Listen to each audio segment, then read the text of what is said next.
कृष्णा।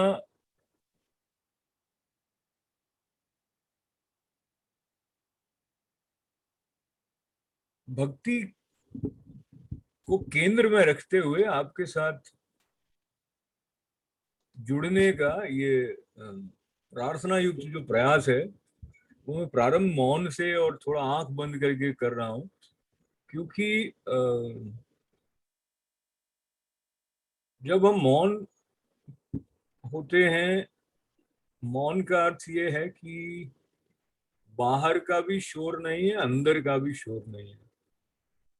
वो जो स्थिरता है, वो जो निश्चलता है, वहां पर भक्ति की जो लता है वो पल्लवित होती है भगवत अनुग्रह से। और जब संजय जी ने ऐसे बताया कि आप सब इस प्रकार से मिलते हैं, तो मुझे आप सबकी निष्ठा और आपके ऊपर भगवान की जो कृपा है उसको देखकर बहुत आनंद हुआ। इस बरस विशेष रूप से श्रीमद् भगवद गीता को आधार बनाते हुए कुछ शेयर करने का एक श्रृंखलाबद्ध क्रम गुरु कृपा से प्रारंभ हुआ है। तो उस नाते भी ऐसा लगता है कि गीता माता को केंद्र में रखते हुए हम भक्ति पर थोड़ा चिंतन करें। और जब उस तरफ बढ़ते हैं तो बाकी जो हमारे संतों की वाणी है वो ऐसे जैसे पुष्प लुटाती हुई, आशीर्वाद देती हुई और बल्कि हमारा उत्साह बढ़ाती हुई हमारे साथ चलती लगती है। जो जिस क्षेत्र में प्रवीण होता है उसके पास उस तरह के अनुनाद स्वतः जागृत हो जाते हैं। तो भक्त जो हुए हैं उनकी स्मृति, उन पर ध्यान करने मात्र से हमारे भीतर, उनके भीतर का जो ये शाश्वत सन्निधि का रस है वो थोड़ा थोड़ा प्रवाहित होने लग जाता है। आपने और हमने वो कथा सुनी है जिसमें कि भंवर कीट न्याय की बात आती है। तो एक कीड़ा है और भंवरा उसको लाके उसके चारों तरफ जब घूमता रहता है तो वो भंवरे का स्वरूप ले लेता है।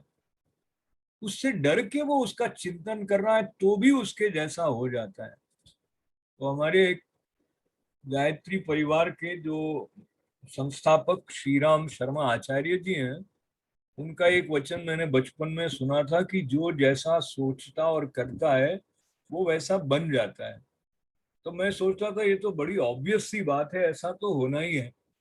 पर जब हम धीरे धीरे भक्ति के संदर्भ में इस बारे में चिंतन करते हैं तो इसका जो मर्म है वो हमारे प्रति खुलता है। और उस मर्म को लेते हुए जब हम श्रीमद् भगवत गीता में भगवान श्री कृष्ण ने जिस तरह से अर्जुन के माध्यम से हम पर कृपा उड़ेल दी है उस तरफ जाते हैं, तब भी वो कई स्थलों पर भक्ति की महिमा को उजागर करते हैं।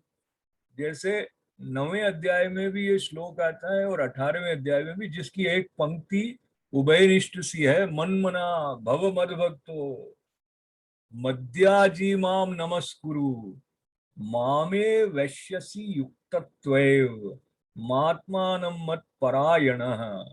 तो मेरा भक्त बन, ये आग्रह कह दीजिए, संकेत कह दीजिए, उपदेश कह दीजिए, आदेश कह दीजिए।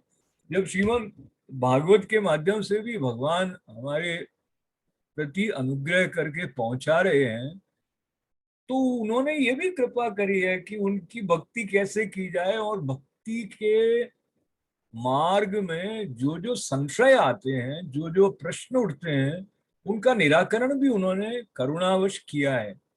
और अर्जुन जैसे प्रखर, सरल, निर्भीक प्रश्नकर्ता शायद ही कोई हो जो इस बोध के साथ है कि ये विशिष्ट है, ये महिमावान है, ये जैसे दिख रहे हैं वो नहीं है, इससे परे है, ये साक्षात ब्रह्म है। पर उन्होंने उनको सखा रूप में पहले जाना था, इसलिए जो एक आत्मीयता का अनुराग था उसको लेकर, उनके अंदर की जो श्रद्धा थी उसको लेकर उन्होंने जब ये चुना कि आप मेरे साथ रहें चाहे आप शस्त्र उठाएं या न उठाएं। जबकि दुर्योधन ने पूरी उनकी अक्षोहिणी सेना को अपने साथ रखना अधिक श्रेयस्कर जाना। तो अर्जुन के भीतर का जो ये अंकुर है भक्ति का, वो तो पहले से था, पर उस अंकुर की धीरे धीरे स्पष्टता होते होते होते होते वो वहां शिष्य के रूप में आके जब ये कह पाए कि शिष्यस्ते हम शादी माम त्वाम प्रपन्नम, और बाद में उन्होंने ये भी घोषणा कर दी कि मैं संदेह मुक्त हो गया हूँ, मेरा संदेह छूट गया है। अब वो संदेह क्या था अर्जुन के मन में? वो संदेह कहाँ हमारे भीतर है, और कहाँ भक्त हम भक्त बने ऐसा कहें भी तो लगता है उसमें अहंकार आ गया, और समर्पण है और हम हैं ही नहीं ऐसा भाव कैसे संभव है?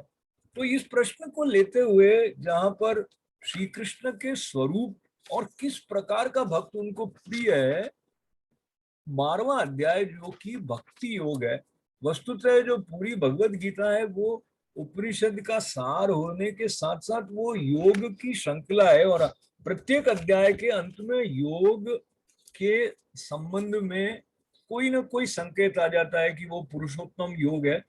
पर एक बार पुनः मैं आपके साथ स्मरण करूं कि वो प्रारंभ होती है अर्जुन विषाद योग से, यानी कि जो भक्ति है उसका आनंद लेने के लिए ये स्पष्टता जैसी कि चंचल माता जी के मुख पर एकदम प्रकट दिखाई दे रही है कि जो कुछ भौतिक संसार में बांधने वाला है ये सब कुछ नहीं है।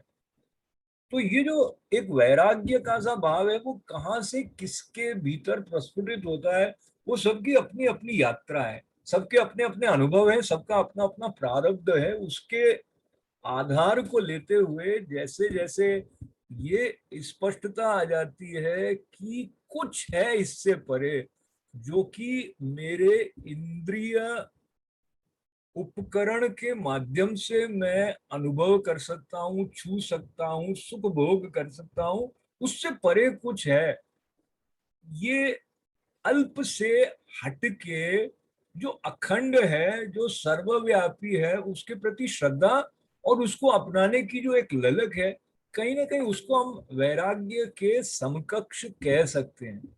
और प्रत्येक मनुष्य में ये होती है, चाहे वो इसको स्वीकार करे, समझे या न समझे, क्योंकि वस्तुतः जब ईश्वर अंश जीव अविनाशी कहते हैं तो सृष्टा ने अपनी सृष्टि करने की जो उनकी पात्रता है वो मनुष्य के भीतर भी उन्होंने उसको बांटा है, उन्होंने उसको शेयर किया है।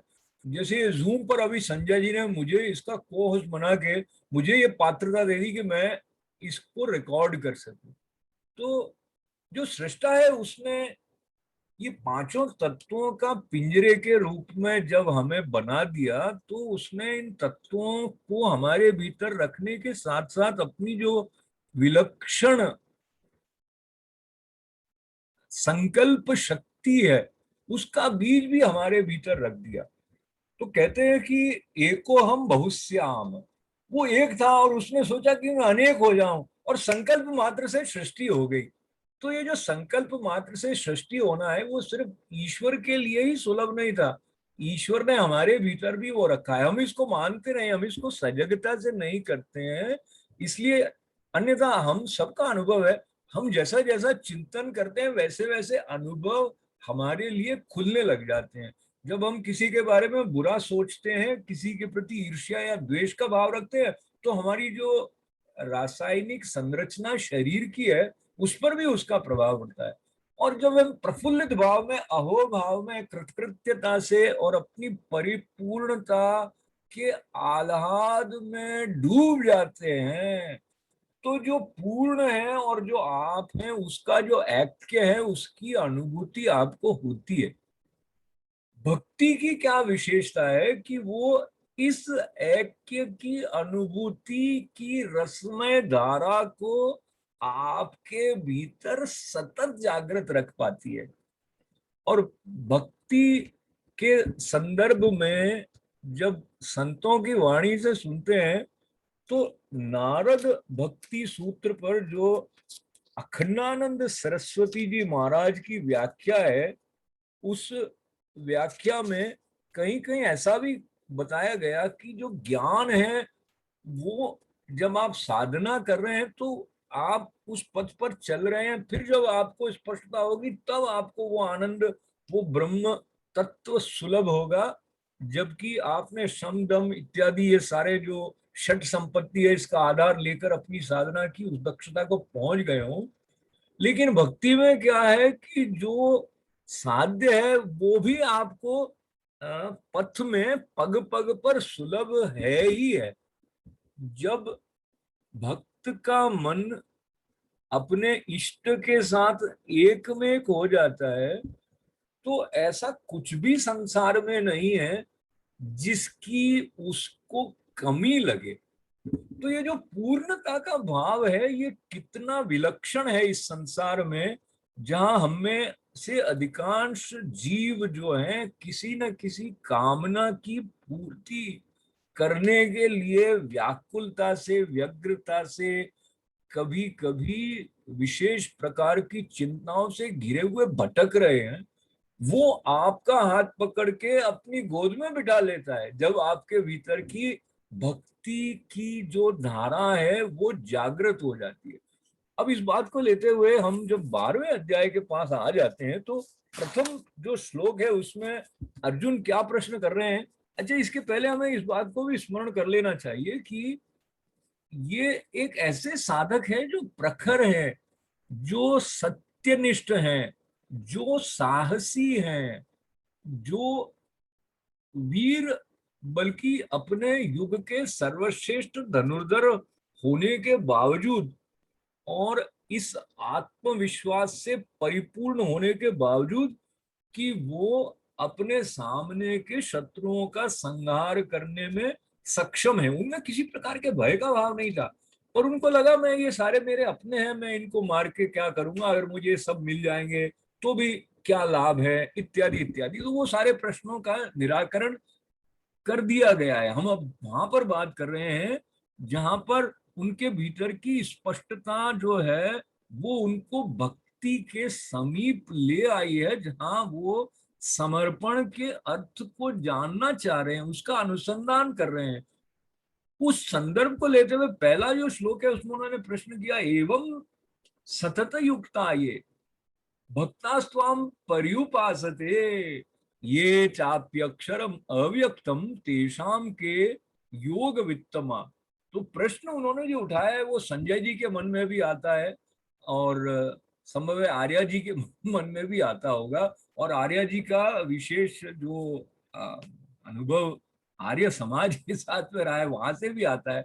यानी एक साकार और निराकार दोनों का जो संदर्भ है वो इस पहले श्लोक के साथ में हमारे सामने आता है, जब अर्जुन कहते हैं कि आपके जो अनन्य प्रेमी भक्त जन हैं वो तो पूर्वोक्त प्रकार से निरंतर आपके भजन ध्यान में लगे रहकर आप सगुण रूप परमेश्वर को, तो एक तो ये उन्होंने कैटेगरी बना दी। और उन्होंने कहा दूसरे ऐसे हैं जो अविनाशी सचिदानंद घन निराकार ब्रह्म को ही अति श्रेष्ठ भाव से भजते हैं। तो उनको पता है कि ये जो श्री कृष्ण है ये मानव योनि में आए हुए हैं पर ये मानव मात्र नहीं है। और भगवान कृष्ण जो है 9वें अध्याय में भी इस बात को हमारे प्रति खोलते हैं कि जो मूढ़ है वो ये समझते हैं कि मैं इस देह तक ही सीमित हूँ, वो मेरा जो सर्वव्यापी शुद्ध स्वरूप है जिसके और भी विशेषण स्पष्टता के लिए उन्होंने वहां दिए हैं, पर वो कहते हैं मुझे वो वहां तक सीमित समझ लेता है, तो वो उसको मूर्ख कह रहे हैं कृष्ण भगवान। अब कृष्ण भगवान अहंकार से तो नहीं बोल रहे हैं, कृष्ण भगवान तो करुणा से बोल रहे हैं। माँ अगर चांटा मारती है तो उसको पता है कि ये बच्चे के कल्याण के लिए है। उस प्रकार से उन्होंने प्रारंभ में भी अर्जुन का ताड़न किया है कि क्लैब्यम मास्म गम पार्थ नेत तव्युपप्रद्यते, कि तुम विद्वानों की सी वाणी बोलने का जो विचार करते हुए एकदम दुर्बल और नपुंसक की तरह व्यवहार कर रहे हो, इस प्रकार का भी उन्होंने ताड़न किया। और उससे अर्जुन का काम बना नहीं, क्योंकि वो ऊपर की पीड़ा नहीं थी, उनका प्रश्न जो था वो बहुत गहराई से आया था, इसलिए वो उतनी गहराई तक हमको लेकर जा रहे हैं जो कई शताब्दियों के बाद भी मानव मन के लिए उतनी प्रासंगिक है जितनी कि उस समय रही थी उनके सामने। तो प्रश्न उन्होंने क्या उठाया कि एक तो जो है वो आपका जो स्वरूप है उसकी भक्ति के साथ में आप तक पहुंचने वाले हैं, और दूसरे जो है वो आपको अक्षर अव्यक्त इस प्रकार का जो आपका स्वरूप है उस निराकार ब्रह्म का चिंतन करते हुए भजते हैं। तो इन दोनों में कौन सा श्रेष्ठ है? तो ये प्रश्न जो है इसको लेकर पहले पहले तो श्री कृष्ण ने उनको स्पष्ट ही कह दिया है, जो कि संजय जी को बहुत अच्छा लगेगा, क्योंकि उनके मन में श्री कृष्ण के स्वरूप के प्रति जो एक आकर्षण है वो उसको दृढ़ करने की बात को मन में कहीं ना कहीं संजोए हुए हैं, ऐसा मुझे उनकी बातों से लगा। हम सबके लिए हमारे स्वभाव के अनुसार इसकी मात्रा में अंतर हो सकता है कि हम अनन्यो न्याश्रय जो कहते हैं कि पूरी तरह उस पर आश्रित होने का क्या मतलब अपने लिए लेते हैं। पर कृष्ण भगवान क्या कह रहे हैं उसमें उन्होंने पहले सगुण रूप से जो उपासना करने वाले हैं उन उनको महत्वपूर्ण बताया है। मतलब उन्होंने कहा देख भाई ऐसा है कि जो मुझको मन में एकाग्र रख के निरंतर मेरे भजन ध्यान में लगे हुए हैं वो भक्तजन जो पूरी श्रद्धा के साथ में जुड़कर मुझ सगुण रूप परमेश्वर को भजते हैं वे मुझको योगियों में अत्यंत प्रिय हैं। तो बात क्या उन्होंने कही है यहाँ पर कि जो सगुण रूप परमेश्वर को भजने वाले हैं। अब इसमें और कई स्थानों पर उन्होंने, जैसे मैं पहले कहा 9वें अध्याय में उन्होंने कहा कि कुछ लोग मुझे मानव समझते हैं, तो इसमें हमको ये समझना होगा कि जो भक्त है उसको उनकी महिमा का बोध है, वो उनको सीमित रूप में नहीं देख रहा है कि ये सुदर्शन चक्रधारी हैं या अभी मेरा रथ चला रहे हैं, या ये अगर उनकी पूर्व की लीलाओं का विशेष स्मरण करते हुए मोर पंखधारी हैं, या इन्होंने लीलाएं करते हुए गोपियों के घरों से माखन चुराया है। वो सब उनकी लीलाएं जो हैं वो इसलिए कि हमें उनका स्मरण करने में सहायता रह जाए, ये भी उनका अनुग्रह है। पर इसके साथ साथ उनका जो, ये मैं ऐसा विचार करता हूँ कि उनकी जो सर्वव्यापकता है, सर्वशक्तिमत्ता है, जो सार्वकालिकता है, वो इस स्वरूप के साथ में है। ये भी चेतना में होगा तब वो उसकी भक्ति कर रहा है जो कि अखंड है, जो कि कालातीत है, जो कि शाश्वत है और समयबद्ध नहीं है, कार्य कारण से परे है। तो हमारे लिए विलक्षण बात हमारी सनातन परंपरा में यह है कि श्री कृष्ण जो 16 कलाओं से संपूर्ण अवतार है, उन्होंने रसमयता से अपने तक आने के, समझिए, अनंत सेतु बना दिए हैं, जो हर भक्त हर साधक के लिए उसके स्वभाव के अनुसार वो एक नए ढंग से उन तक पहुंच सकता है। कृष्ण एक है लेकिन वो अनंत है। अब ये अपने आप में एक विरोधाभास बात है। तो जो कृष्ण संजय के कृष्ण हैं, जो चंचल माता जी के कृष्ण हैं, जो मेरे कृष्ण हैं, वो एक है, लेकिन वो फिर भी एक विविधता ऐसे रखे हुए हैं जो मैं यदि पूरी विनम्रता से निवेदन करूं कि एक पिता है, वो अपने पुत्र के लिए कुछ है, पत्नी के लिए कुछ है, अपने स्वयं के पिता के लिए पुत्र के रूप में कुछ है। तो एक ही मनुष्य के इतने विविध रूप हैं, और जब वो सृष्टा है तो उनके तो अनंत रूप होना स्वाभाविक है।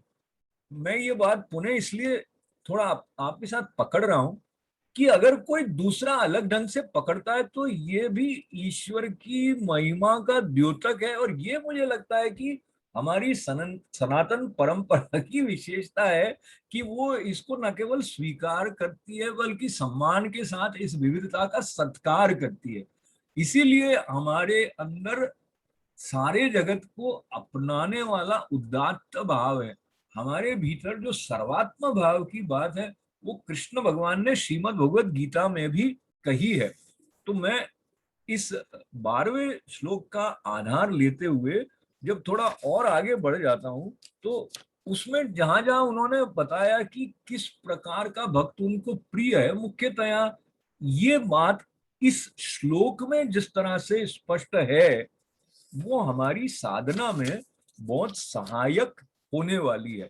तो एक तो ध्यान के महत्व को तो कभी भी कम करके नहीं आंका जा सकता है। तो 8वां जो श्लोक है उसमें कृष्ण भगवान ने कहा मय्येव मन आधत्स्व मयि बुद्धि निवेशय निवसिष्यसि मय्येव अत ऊर्ध्वं न संशयः। क्या कह रहे हैं अर्जुन को वो कि मुझ में मन को लगा और मुझ में ही बुद्धि को लगा, इसके उपरांत तू मुझ में ही निवास करेगा, इसमें कुछ संशय नहीं है।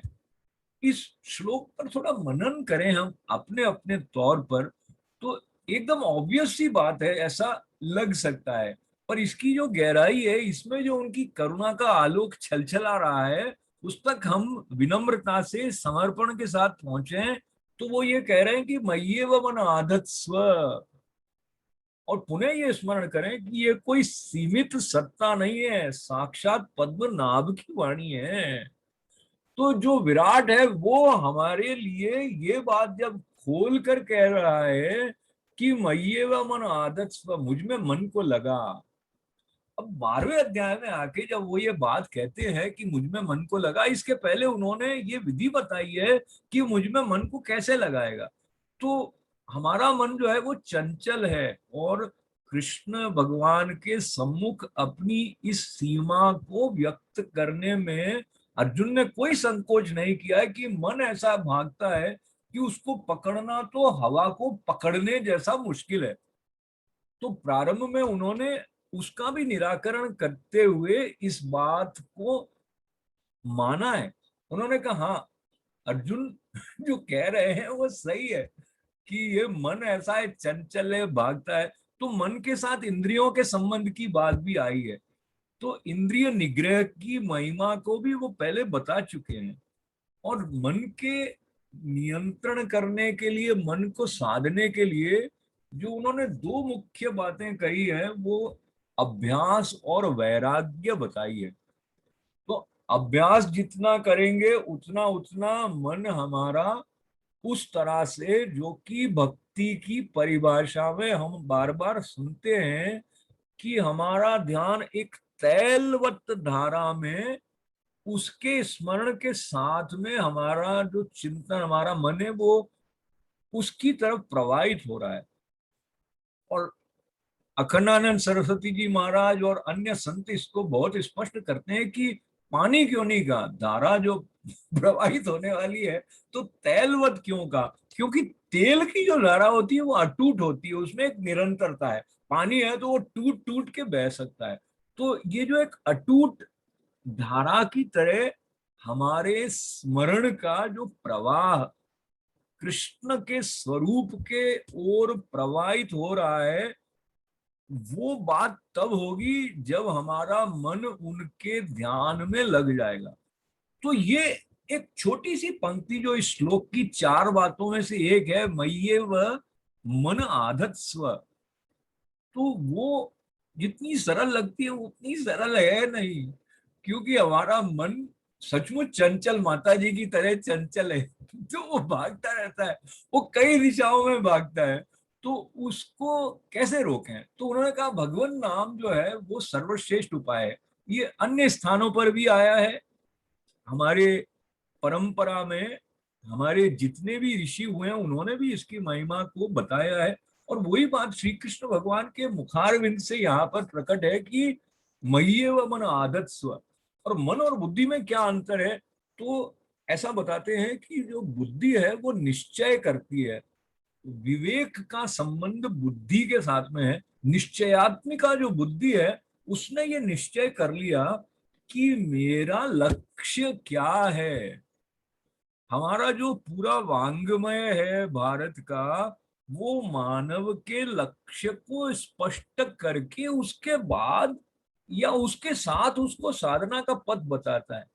अब अगर हमारा लक्ष्य कुछ और है और हमें कोई दूसरा रास्ता बता रहा होता है तो हम उसको सुन लेते हैं ऊपर ऊपर से, वो हमारे अंदर बैठता नहीं है।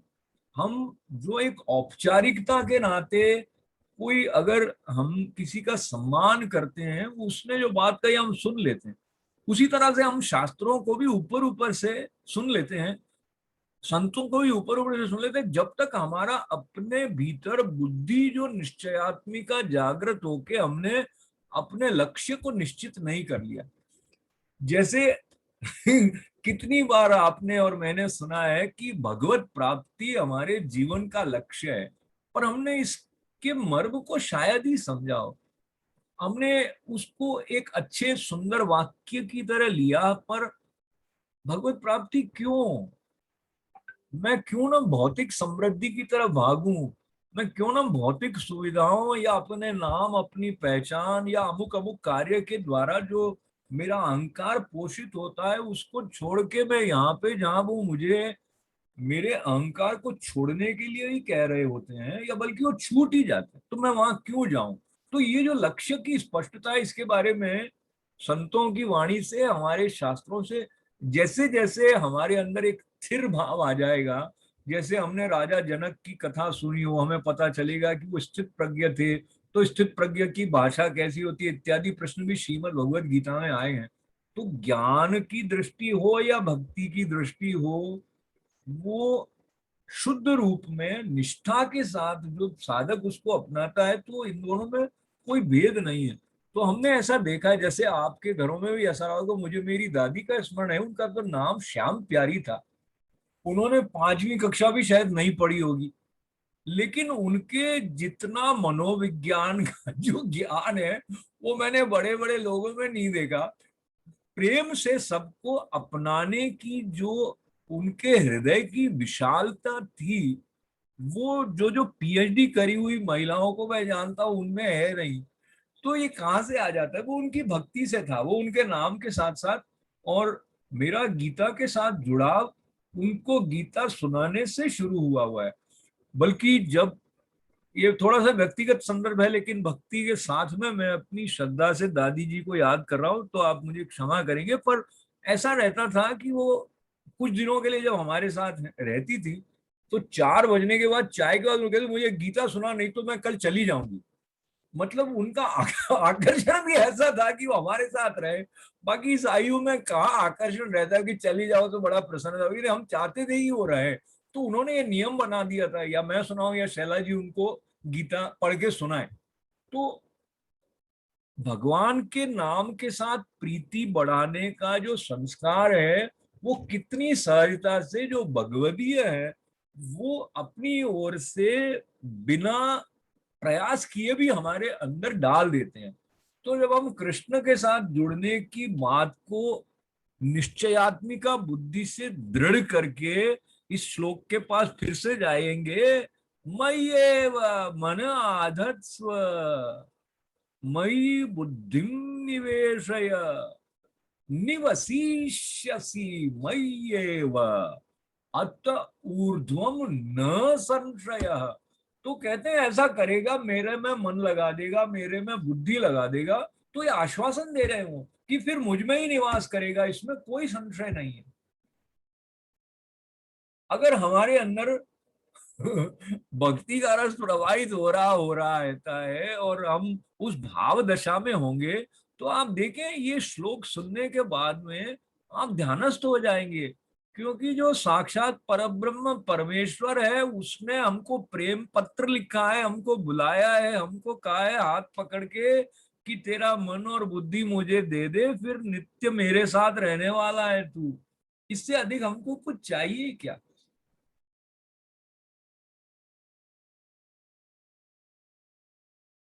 हाँ, चाहिए। ऐसा इसलिए लगता है क्योंकि हम उसकी वाणी को सुन नहीं रहे हैं। तो हम उसकी वाणी को सुन पाए, ये पात्रता भक्ति के बिना हमारे अंदर जागृत हो नहीं सकती है। तो भक्त होने के लिए क्या क्या क्वालिफिकेशंस है, उसका भी संकेत 12वें अध्याय में भगवान ने किया है।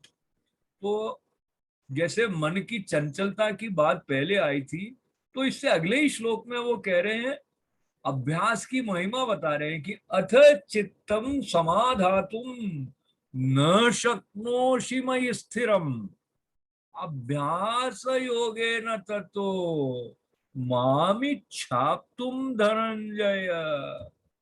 तो उन्होंने कहा कि अच्छा, अगर तेरा मन जो है वो मुझ में लगता नहीं है, उसको अचल, मतलब चंचल से अचल करके मुझ में स्थापित करने में अगर तेरी सामर्थ्य नहीं है, तो क्या कर अर्जुन कि अभ्यास रूप योग के द्वारा मुझको प्राप्त होने के लिए इच्छा कर, प्रयत्न कर। अभ्यास योगेन ततो मामिच्छाप्तुम धनंजय। तो ये अभ्यास करना क्या है, वो भी हमको समझना पड़ेगा। हमको पता है या नहीं पता है, वो हमारे बोध क्षेत्र से छिटक जाता है।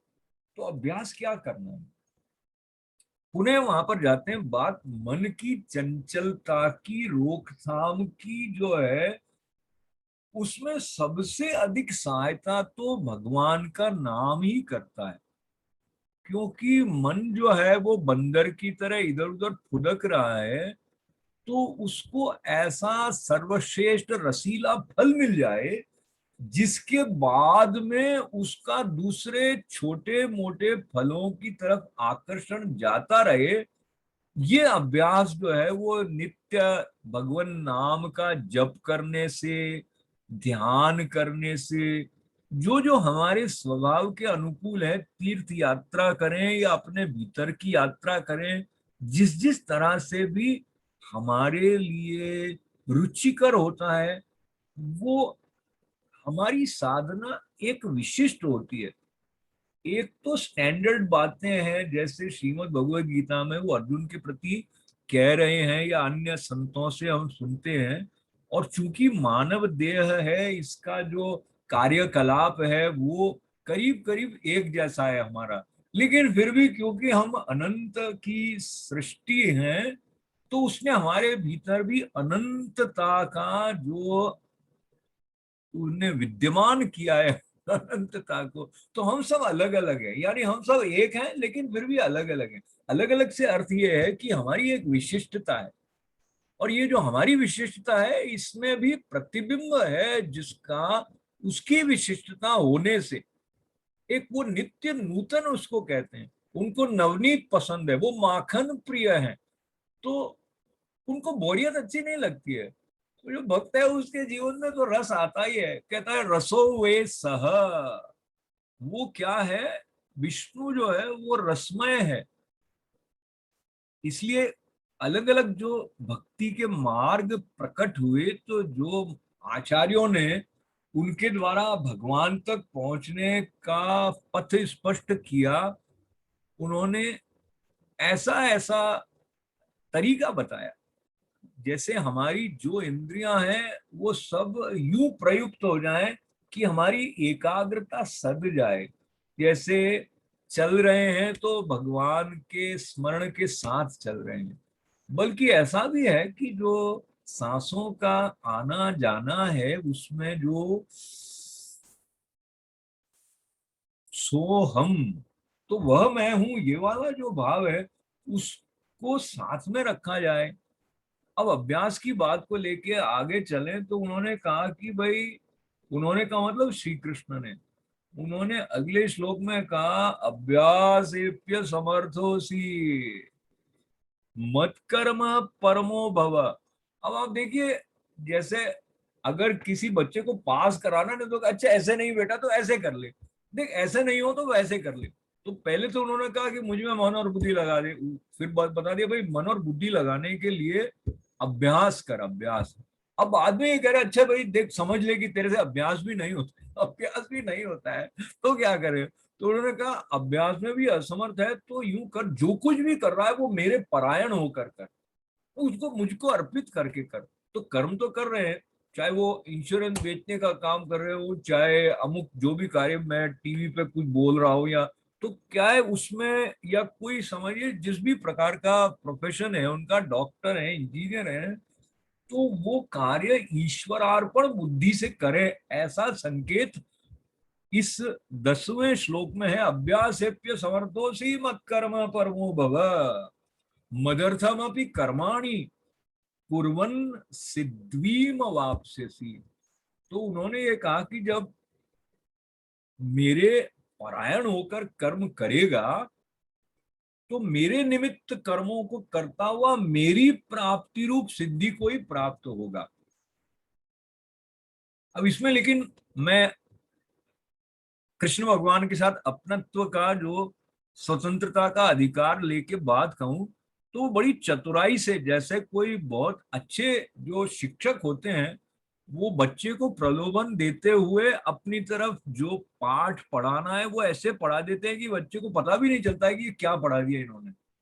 तो जो पहले कह रहे हैं कि अगर तेरा मन मुझ में नहीं लगता है, अब कर्म कर रहा है और मेरा स्मरण करके कर रहा है तो मन लगेगा ना उसका, तो वो दूसरी तरह से पकड़ा रहे हैं। कहते भी नाक इधर से नहीं पकड़ सकता, उधर से पकड़। मतलब मैं सिर्फ प्रेम से इस बात को यूं प्रकट कर रहा हूं कि उन्होंने पूरी भगवत गीता में जो करुणा का प्रवाह है उसको इस तरह से उदारता से मुखरित किया है कि हम कहीं भी बैठे हों हम उनकी तरफ कैसे जा सकते हैं, वो बात उन्होंने स्पष्ट की। और उसमें भी जो 12वां अध्याय है उसका तो नाम ही भक्ति योग है। तो इसमें उन्होंने ऐसा भक्त जो उनको प्रिय है वो भी स्पष्ट कर दिया है। तो जो 12वां श्लोक है 12वें अध्याय का, उसमें एक और बात आ गई। जो पहले तो कर्म की बात आ गई, अब कर्म करके यदि हमें अहंकार होने लग जाए कि मैं ठीक है भाई भगवत अर्पण करके कर रहा हूं लेकिन कर तो मैं रहा हूं, तो मैंने क्या किया कि $1 मिलियन कमा लिए, 5 मिलियन कमा लिए, मैंने क्या किया मैं अमुक राष्ट्र का प्रधानमंत्री बन गया, या जिस भी तरह की उपलब्धि मैंने अर्जित की, ठीक है मैं कर रहा था उनको अर्पण करके लेकिन मैंने किया। तो इसमें आगे जाके जो समर्पण की बात के साथ में कर्म करते हुए जो फल मिलता है उसके साथ जो आसक्ति है उसके साथ हमारा कैसा संबंध हो, वो थोड़ा संकेत इस 12वें श्लोक में ऐसे आता है। श्रेयो हि ज्ञानम अभ्यासात् ज्ञानात् ध्यानम विशिष्यते ध्यानात् कर्म फल त्याग त्यागाच्छानतिरन्तरम्। अच्छा, कुछ एक श्लोक ऐसे हैं जिनको हम जैसे जब कर रहे हो ना कोई एक श्लोक पकड़ के हम उसको दोहराते जाते तो अपना रस हमारे लिए खोलने लग जाता है। जैसे समझिए कि कोई चमकदार मणि की माला है, उसमें से कोई मणि हमारे पास आ गई है, हमने उसको अगर हाथ में हथेली में लेके ऐसे ऐसे करेंगे तो पता चलेगा उसमें से और रश्मियां हैं जो प्रस्फुटित हो रही हैं। अंधेरे कमरे में बैठे हैं तो जैसे पूरा कमरा जगमग हो गया। तो इस प्रकार से बहुत सारे श्लोक ऐसे हैं श्रीमद् भगवद में भी, सारे ही ऐसे होंगे। ये 700 तो श्लोक हैं, प्रत्येक श्लोक जो है अपने आप में पूर्णता लिए हुए है और एक के बाद एक उसका जो क्रम है उसकी तो अपनी विशिष्टता है ही है, पर प्रत्येक श्लोक का अपना एक अनूठा आलोक, एक अनूठी आभा है। तो ये वाला श्लोक फिर से आप देखें, श्रेयो ही ज्ञानम अभ्यासात् ज्ञानात् ध्यानम विशिष्यते ध्यानात् कर्म फल त्यागस त्यागाच्छानतिरन्तरम। तो कहा मर्म को न जानकर किए हुए अभ्यास से। तो देखिए यंत्रवत अगर कोई अभ्यास कर रहा है तो उसका लाभ नहीं होगा उसको, भाव आवश्यक है। और बल्कि ज्ञान के बारे में भी मैंने संतों के मुखारविंद से ये सुना है कि ज्ञान बढ़ रहा है, उससे अगर भक्ति उत्पन्न नहीं हुई तो ज्ञान व्यर्थ है। तो भक्ति तो बहुत महिमावान है, भक्ति तो मूल है, भक्ति तो केंद्र है, भक्ति तो सेतु जो शाश्वत के साथ बनता है उसमें एक अनिवार्य तत्व है। भक्ति है तो श्रद्धा है या श्रद्धा है तो भक्ति है, इस प्रश्न को छोड़ते हुए फिर से अभ्यास की बात के बारे में उन्होंने कहा कि मर्म को न जानकर जो अभ्यास कर रहा है उससे ज्ञान श्रेष्ठ है, पता हो। और ज्ञान है अच्छी बात है, लेकिन उससे भी क्या है, मुझ परमेश्वर के स्वरूप का ध्यान जो है वो श्रेष्ठ है। अब एक एक सीढ़ी करके आगे ले जा रहे हैं। और आगे कहाँ ले गए, जहां पहले उन्होंने कर्म के साथ बात करी थी, अब कह रहे हैं कि ध्यान कर रहा है लेकिन कर्म के फल में तेरा मन बंधा हुआ है, तो वो ध्यान क्या करेगा, जितना लाभ मिलना चाहिए उतना मिलेगा नहीं। क्योंकि ये जो कर्म के फल की आसक्ति है, वो उस ध्यान से जो एक उन्नत भाव दशा बन रही है उसको खींच के ले जाएगा, वो पता भी नहीं चलेगा। इसलिए क्या है कि सब कर्मों के फल का त्याग करना जो है वो ध्यान से भी श्रेष्ठ है। अब ये जो एक एक श्लोक है, वो जितनी गहराई से चिंतन की मांग, मनन की मांग करता है, भगवत कृपा से हम उसका कुछ अंश भी कर पाए तो हमारा जीवन सार्थक, सफल और भगवन्मय रहेगा, इसमें तो कोई संदेह है नहीं। ये तो वेद व्यास जी की वाणी से जो पंचम वेद के रूप में महाभारत प्रकट हुई है, उनके मध्य में ये रक्त मंजूषा की तरह जो श्रीमद् भगवत गीता है, इसकी महिमा का बखान तो किया नहीं जा सकता है। पर इस बात को पुनः पकड़ा जा सकता है कि इसका फल क्या होगा, कर्म के फल का त्याग करने का। देखिए, एक तरफ तो कर्म के फल का त्याग करने की बात है, लेकिन साथ साथ अगर हम अपनी भाषा में कहें तो प्रलोभन भी है। प्रलोभन कह दें या हमारा उत्साह बढ़ाने वाला एक ऐसा आश्वासन है इसमें, इसी श्लोक में। इसमें यह कहा, क्यों करें भाई कर्मों के फल का त्याग? क्योंकि हमारा तो सारा कर्म करने के पीछे जो मोटिवेशन है, जो प्रेरणा है, जो उत्साह बन रहा है, वो इसलिए कि मुझे ये मिल जाएगा तो इसलिए मैं ये कर रहा हूँ। तो पर मैं क्यों छोड़ दूं कर्म के फल को? तो कहते हैं उससे क्या होगा, तुझे तत्काल शांति मिल जाएगी। अब ये तत्काल शांति मिल जाने की बात भी जब तक हमने अपने अनुभव से जानी नहीं है, तब तक वो कह क्या रहे हैं वो हमको पता नहीं चलेगा।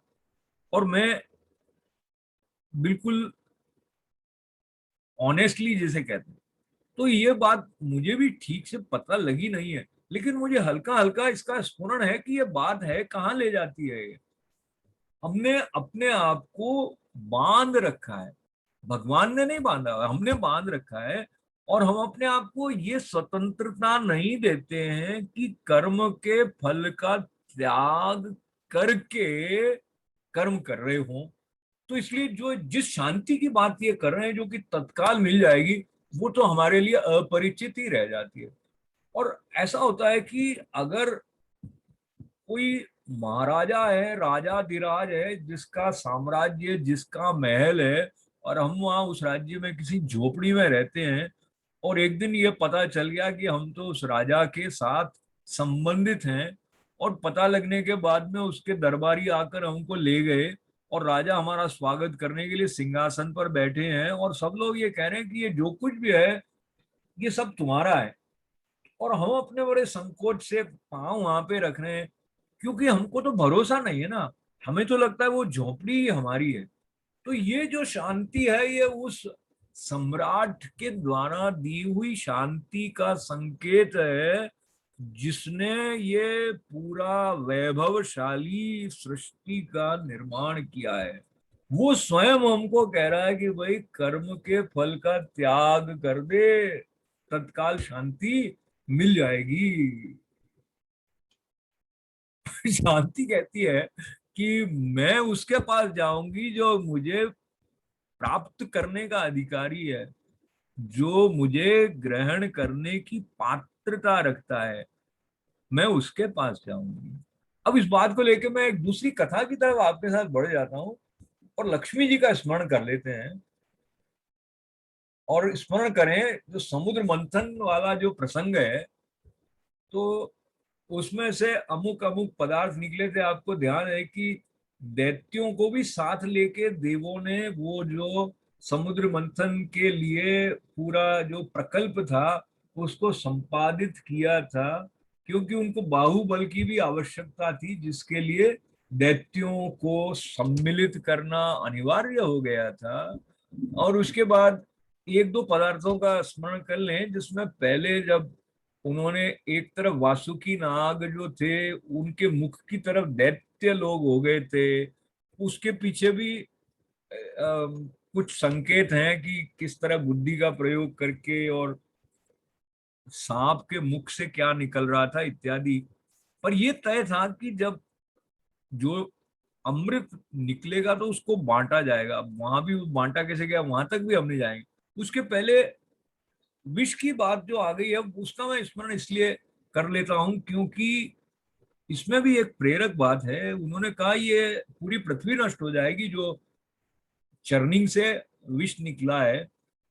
इसमें क्या है कि जब हम कोई अच्छा काम कर रहे हैं या समझिए कुछ अच्छे की प्राप्ति के लिए काम कर रहे हैं तो पहले कुछ बुरा या अवांछित पदार्थ आ जाता है तो हम उससे रुक जाएं या न रुकें। तो न रुकने के लिए भी अगर हमें किसी की सहायता लेनी है तो ऐसा कोई सहायक है क्या? तो शिव जी सहायक थे कि वो इसको हैंडल कर सकते हैं। ये जो विषैला पदार्थ है तो उन्होंने अपने कंठ में धारण किया, नीलकंठ कहलाए, वो उससे प्रभावित नहीं हुए। उन्होंने विष धारण किया लेकिन जो उनकी कल्याणमय स्वरूप, उनका जो कल्याणमय भाव है वो उससे अप्रभावित रहा। पर मैं लेकर जाना चाहता था आपको लक्ष्मी जी के पास तक। तो जब लक्ष्मी जी उसमें से प्रकट हो गए तो सब चाहते थे कि मेरे पास आ जाएं और लक्ष्मी जी ने ये निर्णय लेना था कि वो किसके पास जाएं। तो उसमें कथाओं में अलग अलग जो संत हैं वो उस प्रसंग को बड़ी रसमयता से बताते हैं। मैं उसमें से सिर्फ एक बात को पकड़ने के लिए, तो उन्होंने विष्णु भगवान का जो वर्ण किया उस वर्ण के पीछे भी एक कथा में यह है कि जो एक तो विष्णु भगवान ने लक्ष्मी जी के प्रति अपनी ओर से बहुत आसक्ति दिखाई नहीं, ऐसा भी सुनते हैं। तो उनको ये अच्छा लगा लक्ष्मी जी को कि ये मेरे पीछे पागल नहीं है। और दूसरी जो बात जो मैंने संतों के मुख से सुनी वो ये कि एक बार जब ऋषियों में ये बात आई कि सब में श्रेष्ठ कौन है तो उन्होंने परीक्षण करने के लिए जो कमेटी बनाई उसमें भृगु ऋषि थे। और भृगु ऋषि जिनके पास गए उन्होंने परीक्षण कैसे किया कि इसको कितनी जल्दी क्रोध आ जाता है। तो हम सुनते हैं कि वो विष्णु भगवान की छाती पर उन्होंने लात मारी और वो शैया में थे लेकिन उन्होंने मुस्कुराते हुए उठ के कहा कि अरे आपने, मेरा जो छाती है तो वज्र सी कठोर है, आपके पांव में चोट तो नहीं आ गई? तो ये वाला जो एक भाव विष्णु भगवान का था वो भी लक्ष्मी जी ने जब उनका वर्णन किया उसमें कहीं ना कहीं कारक सिद्ध हुआ है। इस बात को लेते हुए हम अगर भक्ति रूपी भाव की लक्ष्मी हमें प्राप्त हो तो वो भी देखती है कि इसके अंदर पात्रता है कि नहीं कि मैं इसके पास जाऊं। तो उसमें जो मन की चंचलता है उस पर हमने कितना नियंत्रण किया है। और क्रोध भी जो है वो आवेशित व्यवहार जो है उस पर नियंत्रण भी कहीं ना कहीं भक्ति मार्ग के साथ जुड़ जाता है। और भगवत कृपा से ऐसा संभव हो ही जाता है कि हम अपनी मर्यादा को लांघते नहीं है। तो समुद्र से यह सीखते हैं कि वो अपनी मर्यादा को लांघे नहीं। तो मैंने अपनी बात का समापन करने से पहले दो श्लोक आप तक और पहुंचा देने हैं। और उसमें भी क्या है कि भक्त कैसा होना चाहिए उसके गुण हैं। तो 13वां और 14वां श्लोक में आप तक याद करूं आपके साथ। अद्वैष्टा सर्वभूतानां मैत्रः करुण एव च निर्ममो निरहंकारः सम दुख सुख क्षमी। और 14वां श्लोक है संतुष्ट सततम योगी यतात्मा दृढ़ निश्चय मयि अर्पित मनो बुद्धिर यो मत भक्त समे प्रिय। मैं इसका अर्थ पढ़ूं उसके पहले फिर मुझे आपसे आपके साथ बात करते याद है थोड़ी देर पहले उन्होंने कहा था कि मुझ में मन लगा, मुझ में बुद्धि लगा। अच्छा, इस बात को वो तरह तरह से कई बार कहते हैं, क्योंकि पक्का करना होता है ना, तो कुछ बातों को दोहराया जाता है। अब इस जो 14वां श्लोक है, इसमें भी प्रारंभ, इसमें दूसरी पंक्ति में ऐसा है, मयि अर्पित मनो बुद्धिर, तो मुझ में मन और बुद्धि को अर्पित किया हुआ। तो इन दोनों श्लोकों का अर्थ ऐसे बताया है कि जो पुरुष सब भूतों में द्वेष भाव से रहित, तो भक्ति करनी है और द्वेष भी करना है, तो बैठेगा नहीं साथ साथ। क्यों नहीं बैठेगा? क्योंकि वही है सब में, इसलिए द्वेष करना अलाउड ही नहीं है यहाँ पे। तो द्वेष भाव से रहित होगा, और दूसरा क्या है कि स्वार्थ रहित होगा।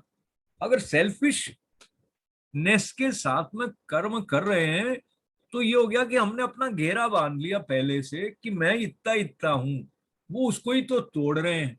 तो इसलिए वो कह रहे हैं जो स्वार्थ रहित होगा। और साथ में मैत्र का गीता प्रेस में जो अनुवाद किया, उन्होंने कहा कि स्वार्थ रहित सबका प्रेमी। अब ये जो गीता प्रेस है, ये भी संतों की वाणी के साथ इसका संबंध रहा है। तो मैत्री का मतलब हम अपने तौर पर कुछ और भी निकाल सकते हैं, पर यहाँ उन्होंने जो कहा है उसको ही पकड़ा जाए, तो स्वार्थ रहित सबका प्रेमी, ऐसा उन्होंने कहा। और मित्र ऐसा ही होता है, जो अपने स्वार्थ का देखेगा तो मित्रता कैसे रखेगा, ऐसा मानते हुए। और साथ में ये कहा कि वो करुण है, दयालु है। तो भक्त कैसा प्रिय है उनको, जो सब भूतों में द्वेष भाव से रहित है, जो सबका प्रेमी है, हेतु रहित दयालु है। मतलब वो किसी का भला इसलिए नहीं कर रहा है कि भाई ये मेरे लिए ये कर देगा, क्विड ब्रो क्वो जिसे क्या कहते हैं ना, वो नहीं है बात यहाँ पे। और अहंकार भी नहीं है उनको कि भाई मैंने ये कर दिया। और साथ साथ ये भी बताया कि सम दुख सुख क्षमी, जो बहुत ही मुश्किल है। तो गीता जो है वो समता सिखाने वाली है, समता और त्याग सिखाने वाली है। तो अब ये कह रहे हैं कि मुझे ऐसा वक्त प्रिय है जो सुख में और दुख में सम रहना जानता हो। और आगे कहा कि क्षमी, क्षमावान है, यानी आपके प्रति किसी ने अपराध कर दिया है, तो भी आप उसको क्षमा कर देते हैं। अब ये सारी बातें सुनते हुए जो हमारा अब तक का अनुभव है, हम जिस संसार में जी रहे हैं, हमको लग रहा है ये सब कैसे संभव है, ये तो एकदम अव्यावहारिक है। पर हमें ये देखना है कि हम भगवान की चेतना के स्तर को समझने की, पकड़ने की कोशिश करें। अपना जो चेतना का स्तर है, उसका अगर हम भगवान की अभिव्यक्ति के ऊपर आरोपण करेंगे, तो वो गंदा हो जाएगा। गंदा का मतलब है कि फिर उसका जो शुद्ध भाव है वो हम तक आएगा नहीं। इसलिए हम अपने ये जो आग्रह, हमारे जो अनुभवों के द्वारा जनित आग्रह है, या हमारी आवश्यकताओं के जनित जो हमारा फ्रेमवर्क है, उसको अलग हटकर ही श्रीमद् भगवत गीता के इस शुद्ध चैतन्य, जो भक्ति का जागरण करने वाली धारा है, उसमें प्रवेश कर सकते हैं। आगे उन्होंने कहा कि जो योगी ऐसा जो कि नित्य संतुष्ट है। अब ये सारी बातें मुझे भी ऐसा लगता है कि हम कहाँ संतुष्ट हैं। तो पर वो क्यों ऐसा कह रहे हैं, उसको समझते हुए धीरे धीरे उनकी कृपा से हम इन सारे गुणों को भक्त के रूप में अपने भीतर विकसित करें अभ्यास से। और साथ में मन इंद्रियों सहित शरीर को वश में किए हुए है, मुझ में दृढ़ निश्चय वाला है, वो मुझ में अर्पण किए हुए मन बुद्धि वाला भक्त मुझको विशेष प्रिय है। तो ये सारी क्वालिफिकेशंस हैं। वो आगे 16वें अध्याय में आसुरी और दैवी संपत्ति का भी उल्लेख आता है। तो ये जो पूरा वांग्मय है, उसमें जो श्रीमद् भगवत गीता है, इनकी स्तुति करते हुए हम अपने जीवन को धन्य बना सकते ही हैं, बना रहे भी हैं। और इसमें उनके परायण होकर ही हम इसका पारायण कर सकते हैं। और ये भगवत कृपा है कि आप सब इस प्रकार से सत्संग के निमित्त इस आधुनिक तकनीक जूम के माध्यम से जुड़कर जो एक रसमय धारा, आंतरिक शुद्धि की जागृत किए हुए हैं, आप सबको नमन करते हुए। और मैंने बिल्कुल ठीक 8 बजे अपने इस संबोधन को समाप्त करते हुए आपके धन्यवाद के साथ भगवान का विशेष विशेष स्मरण और धन्यवाद। और जब मैंने ये विचार तो स्वीकार तो कर लिया संजय जी का आग्रह, फिर मैं तो 1 घंटे तक क्या बोलूंगा, इस प्रकार का मैं विचार कर रहा था, लेकिन मुझे लगा कि ठीक ठाक भगवान ने मुझे यहाँ तक 12वें अध्याय को पकड़ा के पहुंचा दिया है, तो गिरिराज धरण की जय, लाडली लाल की जय। कृष्ण। संजय जी एक कोई क्वेश्चन है। क्वेश्चन पूछ सकते हैं, जवाब देना ना देना वक्ता पर निर्भर है, पूछ लीजिए। ये मैं मानती हूँ, पर वक्ता पे मुझे भरोसा है। अब तो मैं अपना नाम चंचल से अचला रखूं तो मेरा मन स्थिर हो जाएगा? नहीं होगा। बल्कि मैंने सोचा अपना नया नाम रख के नई नई लुक कर दूं। मेरा नाम अशोक है, मैं कोई शोक रही थोड़ी हो गया। और विजय जी अपनी धर्मपत्नी के सामने विजयी होंगे ऐसा आवश्यक नहीं है। तो पर आपका प्रश्न अच्छा था वैसे। लेकिन इस प्रश्न के साथ मैं एक और बात जोड़ना चाहता हूँ कि आप तो हमारे लिए पूजनीय भी हैं, और जिस प्रकार से आपने जीवन को अपनाया है वो आपकी साधना हमारे लिए अनुकरणीय भी है। आप में तो चंचलता है नहीं, और आपने अपने नाम को झुटला दिया, आप बिल्कुल अचंचल है आप। अशोक जी आप सच सुनना चाहिए, अभी सुनेंगे। अब मेरे बच्चों से, मेरी छोटी बहनों से पूछे मैं हिटलर हूँ, ये तुम एक्टिंग अच्छी कर लेती हो और आप लोग मतलब उस झांसे में आ जाते हो, पर मेरी असलियत जब जानोगे तो शायद बात भी ना करोगे। और चैट पे मैंने आपको कुछ लिखा, पढ़ना शैलजा के लिए, राधे हाँ, राधे। ये चैट पढ़ लेता हूँ क्योंकि वरना ये तो संपन्न हो जाएगा।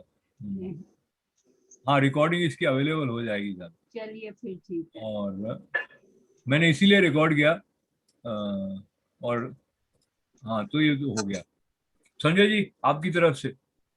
जी बहुत बहुत आनंद आया। मेरी आपसे ये वीक में एक दो बार बात हुई, तो मैंने कहा सबको ये हमारी जो कन्वर्सेशन है उसका एडवांटेज मिलना चाहिए। And I am so thankful, I am sure मैं सबकी वजह से आपका बहुत बहुत आभारी हूँ। ये मैंने हिंदी का वर्ड यूज किया, एंड मेरी Hindi is gotten so much better, and thanks to you, and thanks to मेरे अपने जो आदरणीय ग्रुप वाले हैं। हमें थोड़ा श्रीमद् भागवतम हम पढ़ रहे हैं अशोक जी, तो थोड़ा बहुत मेरे को भी चांस मिलता है पढ़ने के लिए, और जो भी मेरी अच्छी हिंदी विंदी है वो थोड़ी बेटर हो रही है धीरे धीरे। तो और हमारे सभी लोग यहाँ पर बड़े रसिक लोग हैं यहाँ पर, and I am so happy and proud to be a part of the group. lovely, lovely. I'm just having, this is my the time of my life basically अभी। तो मैंने एक आधा मिनट अनौपचारिक ले लेना है। मैं भागता हूँ काम से घर आने के लिए, ताकि मैं ये जी बहुत ही बढ़िया। तो बहुत मेरे को बहुत अच्छा लगा कि आप आप आपका टाइम कीमती टाइम स्पेंड करके आप यहाँ पर आए, हमें सबको आपने बहुत अच्छा वो दिया। थैंक यू जी। और अशोक जी कभी थोड़ा टाइम मिले तो फिर भी यदि आप आ सकें, हम लोग यहाँ पर फ्राइडे को, सैटरडे को और संडे को 3 दिन होते हैं, यूजुअली में बिटवीन 8 and 9, 1 घंटे ही होता है हमारे पास। सभी लोग बिजी रहते हैं, उसके बाद फिर हम ट्राई करते हैं कि 1 घंटे में खत्म करने के लिए। कभी चांस मिले तो फिर प्लीज। निश्चित रूप से, निश्चित जी। और जरूरी नहीं है कि आपको बोलना है, आप ऐसा कभी मत सोचिए कि आपको बोलना है, सुन भी सकते हैं। श्रीमद् भागवतम पढ़ते हैं, भगवान का नाम है। हाँ बिल्कुल जी। तो जी और कुछ कोई बोलना चाहे तो प्लीज। और कुछ बोलना चाहे तो, वरना नमस्कार जी, थैंक यू वेरी मच जी, बहुत बहुत शुक्रिया। वैसे मैं थोड़ा सा ऐड करूंगी, संजय सुने भी सही, पर अशोक जी बोले भी सही। उनका बोलना मुझे अच्छा लगता है। आपका ये अच्छा लगता है, मुझे बहुत अच्छा लग गया है। बाकी कौन मुझे सुनना चाहता है ये? सब लोग। मैं संजय जी एक चीज शेयर कर रही हूँ। शुरू में ना ये बच्चे इनके बहुत छोटे थे, छोटा लड़का तो मेरे ख्याल 1.5 साल का था, तो इन्होंने गीता, उसमें दिव्य धाम में इन्होंने कहा कि गीता पढ़ेंगे, है ना। और ये शैलजा भी, ये भी दोनों आते थे, और 2 बच्चे छोटे, और प्रसाद खुद ही लाते थे। तब तो दिव्य धाम ऐसे छोटा सा मंदिर था, तो अपने सेब वेब खुद लाते थे, और सुनने वाला कोई आता ही नहीं था, मैं ही होती थी एक। तो इनको मैं बहुत सालों से जानती हूँ। फिर खास करके इनके जो गुरु जी, वो भगवान जो उनके गुरु जी हैं वो लाए थे। फिर उन्होंने मुझे बुलाया, मैं घर गई हूँ, और मजे की बात है ये दिव्य धाम आए तो मैं भी भाग के वहां पहुंच गई, और वहां कोई था ना, तो उन्होंने थाली पकड़ाई कि जब गुरु जी आएंगे तो आप आरती करना। मेरे तो हाथ कांपने लगे। मैंने कहा मुझे तो कुछ आता नहीं है। उन्होंने कहा खाली तुम थाली घुमा देना। तो बहुत बहुत अशोक जी के साथ तो मैं इनके घर जाती थी नीचे, कभी भी सत्संग होता था। इनको तो मैंने बहुत दुखी किया हुआ है। कमल जी, जय श्री कृष्ण। कमल जय हो, कमल जी करते हैं, जय श्री कृष्ण जी। मैंने दर्शन करा दिया था उनकी तस्वीर। हाँ, बहुत ऐसे ऐसे गुरु जी हैं, वह बड़ा बहुत अच्छा लगा। तो यहाँ पर आए हुए हैं, यहाँ यूएस में आए हुए हैं वो? हम अच्छा। आना नहीं चाहते अच्छा, थे, पता नहीं, इसके आगे पे एक बार आए हैं। 2001 में आए। बहुत बहुत धन्यवाद। मैं स्वामी जी का दर्शन करते हुए सबको राधे राधे, जय श्री। राधे राधे। ओम पूर्णमदः पूर्णमिदं पूर्णात् पूर्णमुदच्यते पूर्णस्य पूर्णमादाय पूर्णमेवावशिष्यते। ओम शांति शांति शांति। सबका मंगल। धन्यवाद अशोक जी। थैंक